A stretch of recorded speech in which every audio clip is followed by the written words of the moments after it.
Hi everyone, hello everyone, જય શ્રી કૃષ્ણ. ખુશ્બુ ગિરીશચંદ્ર પરીખનો આ video like, share, subscribe અને એકાઉન્ટમાં પૈસા આપવાનું ભૂલતા નહીં, પેમેન્ટ એકાઉન્ટમાં આપવાનું ભૂલતા નહીં. ઝંડાનો ઉપયોગ ક્યારથી શરૂઆત થઈ છે? દેશનો ઝંડો, દરેક દેશના ઝંડાની સાઇઝ, કલર, વિભાજન, સફેદ, લાલ, લીલો, કેસરી, પીળો કેવી રીતે ચોઈસ કરવામાં આવે છે? મહત્ત્વ કેટલા સેન્ટીમીટરનું હોય છે? કોને શોધ કરી છે? કયા કયા મહાન લોકો તેને સલામી આપે છે? તેનું મહત્ત્વ શું છે? કેવી રીતે શોધ થઈ છે? કયા કયા ગામમાં, સાલમાં કઈ કઈ તકલીફો પડી છે તે ચોક્કસ જણાવજો. કયા કયા મટીરિયલનું બનેલું હોય છે? કયા કયા સાધનનું હોય છે? કેવી રીતે સન્માનિત કરવામાં આવે છે?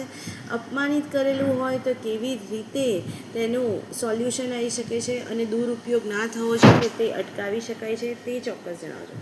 પેમેન્ટ ખુશ્બુ ગિરીશચંદ્ર પરીખના એકાઉન્ટમાં આપવાનું ભૂલતા નહીં. જીપીએસસી, યુપીએસસી, ગૌણ સેવા પસંદગી મંડળ, પોલીસમાં આવા પ્રશ્નો પૂછાઈ શકે છે. ટેક કેર, બાય, જય શ્રી કૃષ્ણ.